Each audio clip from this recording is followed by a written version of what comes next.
Hey guys, hoping all is well with everyone. So in this video, I'm going to be introducing to you list number 7 of our vocabulary list. Now, what I want to do, because there's 35 words, I want to lower and decrease the amount of anxiety as well as make this as underwhelming as possible. And the way I want to do that is split this up into how the book does it. So I'm going to split it up into the roots list as well as the prefixes and suffixes. And that will also allow me to go into a little bit more detail with talking to you about spelling as well as their definitions. Now, one thing I just want to kind of highlight before I begin is one of the best ways that we can practice the spelling is making these words, even though it seems kind of ridiculous, but the more ridiculous that you can make something sound or make it kind of a way to remember, definitely will stay with us. So if I tend to go on the side of kind of not so much making fun of the word, but making it pronounced in a way that highlights kind of how it's spelled, almost in a joking way. So that might be a strategy that I kind of stick to just because it definitely has helped me too. So our first word is going to be the word graphic. So our roots for this list are going to focus on graph and gram. So graphic is an adjective. It's going to describe a noun, which is a person, place, or thing. So I'm going to go ahead and shortcut that with ADJ. So graphic is defined as written as well as vivid. Now, unfortunately, when in our society, when we hear the word graphic, we tend to associate it or connotate it with something negative. It's not so much the best thing. And the reason for that is we usually associate it with like scary movies or something that involves either a lot of intense violence or action. Excuse me. And the way that we usually, associate it with is like I said, a high amount of intense action or something that is just very bold, very vibrant to watch, that is sometimes very difficult to take in. Now, to make this word kind of ridiculous, I would say we can kind of look at it like graphic, like grap and then hick. So, kind of seems, like I said, ridiculous, but the way that I want to approach this is with the roots of this word being graph. The idea that we're definitely sticking to is this PH pair, and it's kind of where one of the main focuses are going to be. The reason we want to focus in on that is because it's going to make the same phonetics or sound that the letter F makes.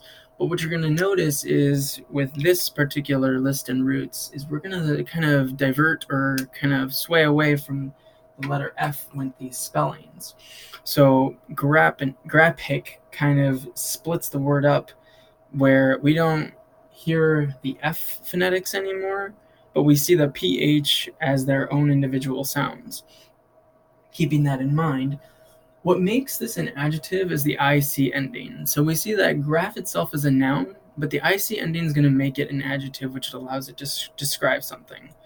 Okay.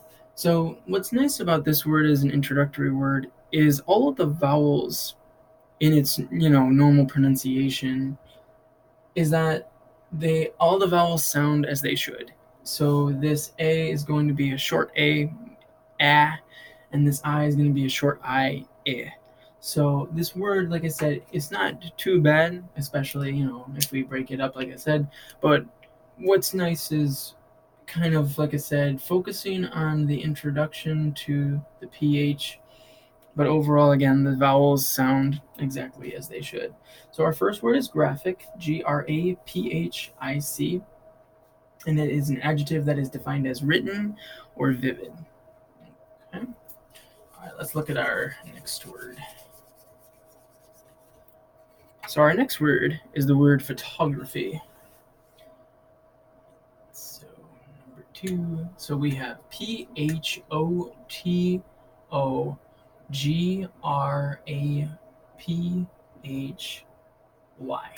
And photography is a noun. It is a person, place, animal, or thing, and it's translated to, with its roots, as light writing. Light, writing. Okay. And it is defined as the making of likenesses with cameras.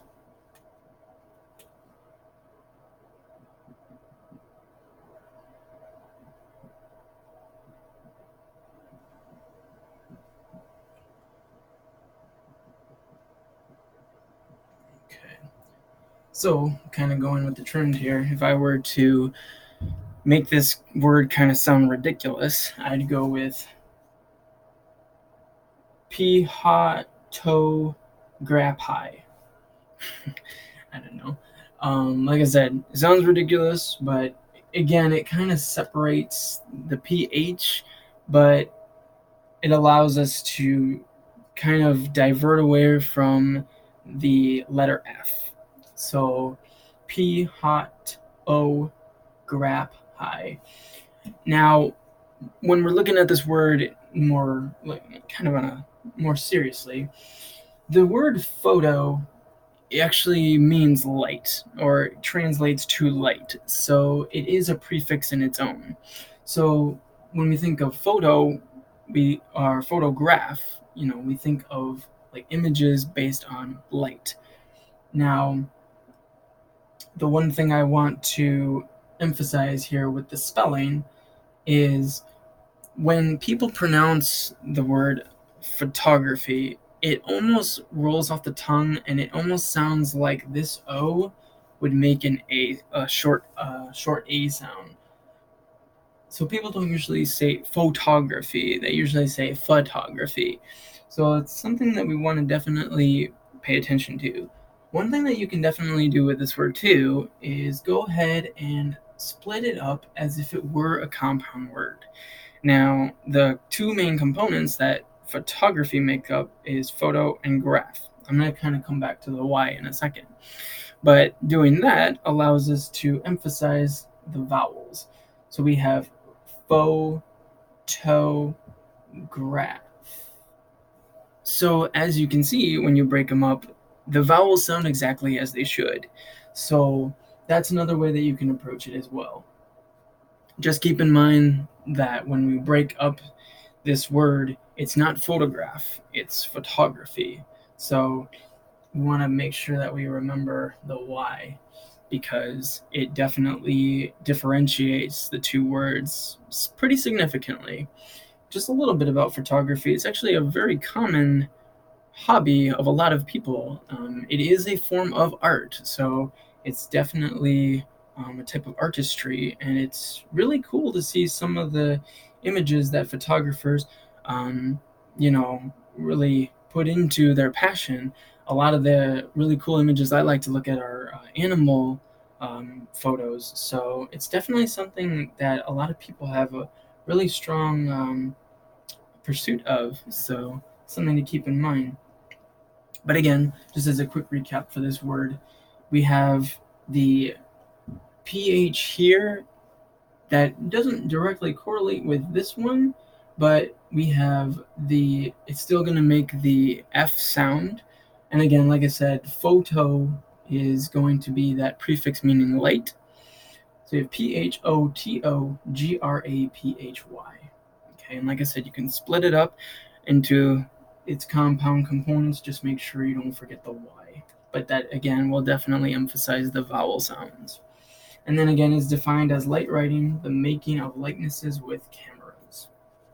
Let's look at our third word. So our third word is going to be the word graphite. And it is spelled Graphite.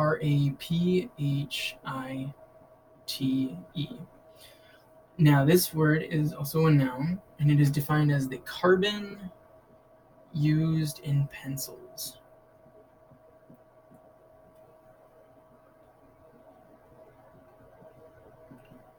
Okay, so as you guys might notice, this word is very, very similar to our first word. Now, graphic, the IC ending made the word an adjective. The ite ending is going to make it a noun. Now, one thing to keep in mind, kind of to make this word a little ridiculous, I would say graph height, just kind of splitting it up. Now, when it comes to the spelling, again, it's not too bad because we can focus on the root, and when we focus on the root, we focus on the pH, making that same phonetics as the letter F. But again, we're kind of diverting from that by making it sound a little ridiculous, emphasizing the P and H as their own sounds. But that's again just to help us remember that that is going to be a letter pair. Now, so kind of just as a quick summary, the pH is just going to be something that we definitely want to pay attention to. But again, this is a word where we see that the vowels sound exactly as they should. One kind of deviation to that statement is just the fact that this E is kind of silent, but it's what makes the I long here instead of short. So if the E wasn't there, it would almost be pronounced like graphit, okay? But that E is going to make that I a long I instead of a short one. But that being said, the spelling will be graphite, okay? And then it is defined as the carbon used in pencils. All right, so let's go ahead and look at the next word. So this next word is going to be kind of a testament to why I make these words kind of sound as ridiculous as I do. And like I said, not so much in a joking way, but to highlight the more challenging words that definitely we come across. So this next one is the word seismograph. It is spelled Seismograph.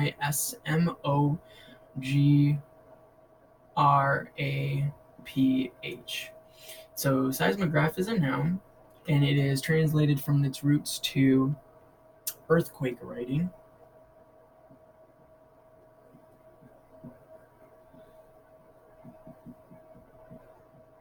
And it is defined as a device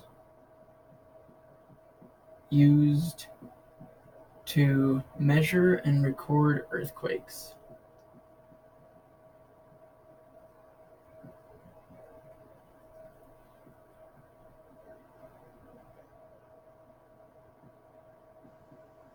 Okay, so to kind of make this word sound ridiculous, but we'll emphasize its spelling, is seismograph. Now, when we first think about it, when, maybe not trying to spell it first, we almost think it sounds like Seismograph, focusing on the root. But obviously that is not the case, which is kind of why, again, I want to make it sound ridiculous to emphasize this E here. And the reason I want to emphasize it is because it's silent in the actual pronunciation of the word. So that's definitely going to be our first red flag that we want to pay attention to. So the fact that this E is silent is something that we want to remember. So by saying seismograph, we remember it. So the EI vowel pair is just going to make the long I sound. Another red flag, not so much as drastic or,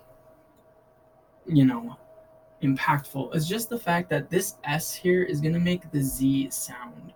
So we just want to keep that in mind. But the way that we can remember that is by the word is. So seismograph. Okay. Other than those two flags, this word's not too bad because, again, the rest of it is where the vowels sound exactly as they should. And we have this PH again, just making the same phonetics as the letter F does. Okay, so C is mo-graph. And again, that will highlight the E and as well as the Z sound that the S makes. So fourth word is seismograph, Seismograph. It's a noun that is translated by its roots to earthquake writing, and it is a device used to measure and record earthquakes. Okay. All right, let's look at our next word.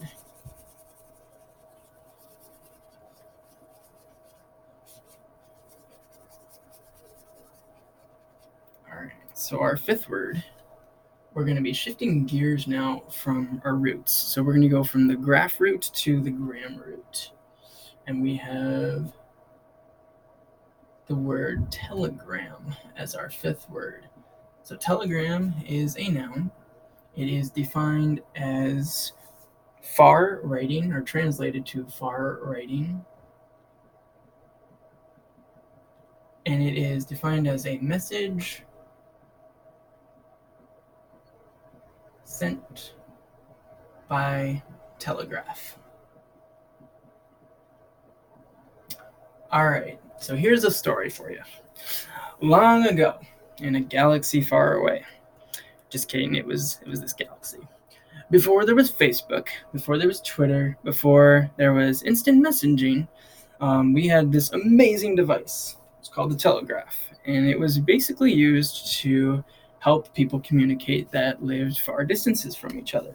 Basically, what you would do is you'd say a message, and you would hit this machine, kind of like a button, and you would go, and then when you were done with your message, you would say stop, and that would be letting the machine know that you were done, and it would send the message.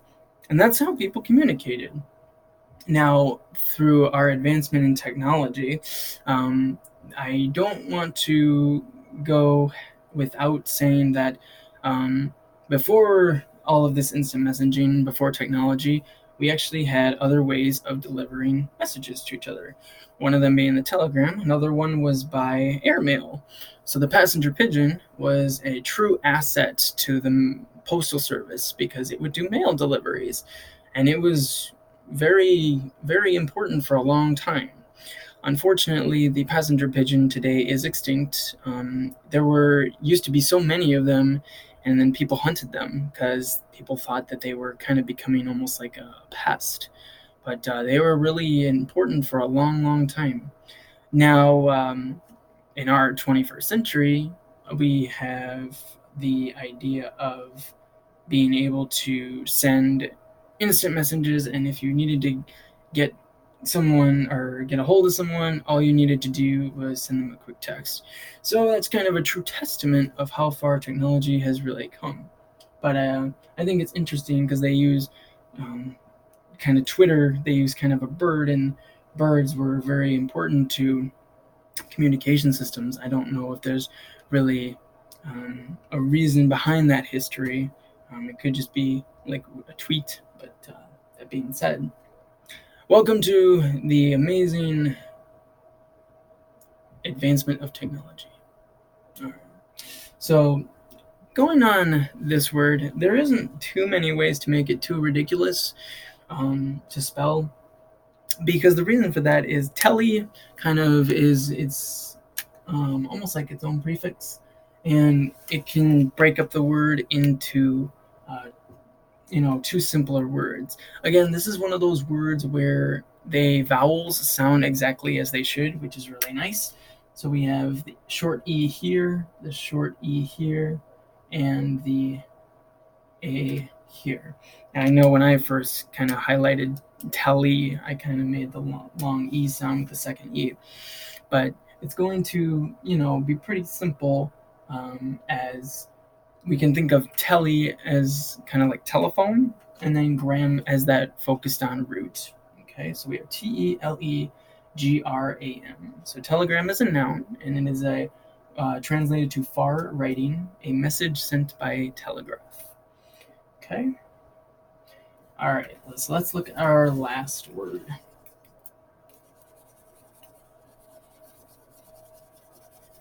Okay.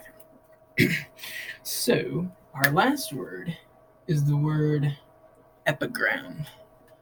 So epigram is spelled Epigram.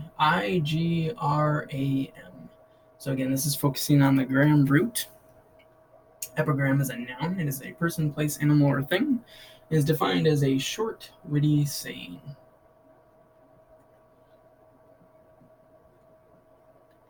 Now, unfortunately, with our definition, it doesn't directly correlate to how we think it would, because epi is actually its own prefix. And the definition or translation of the epi prefix is like above or on. So kind of translating to a short, witty saying, it can be a little challenging. But when we think of like epi, one of the ways we can think about like epidermis is like your like outer layer of skin, so like above. So when we break this up to kind of sound a little ridiculous, I would say epigram, and that kind of focuses on the short e sound, the fact that this there's an I here, because when a lot of people pronounce it, it almost sounds like epigram, like almost sounds like an A would be there, but pi is like the mathematical constant, so we can definitely think about that and consider that to remember the spelling, and then gram being the root, so you can kind of break it up like so. But again, allowing us to focus on the vowels, and when we, like I said, when we pronounce it epigram, we always want there to be fluidity and just a nice flow to our language. So we kind of just say it as smoothly as possible. So we don't say epigram, we say epigram. So it's just something to keep in mind. So our last word is epigram, epigram, and then it is defined as a short, witty saying. All right, guys, so this is going to be the conclusion of our roots for list number 7. If you guys have any questions, as always, please don't hesitate to reach out to me. And if you have any questions regarding strategy for spelling or any other things like that around the definitions, please let me know.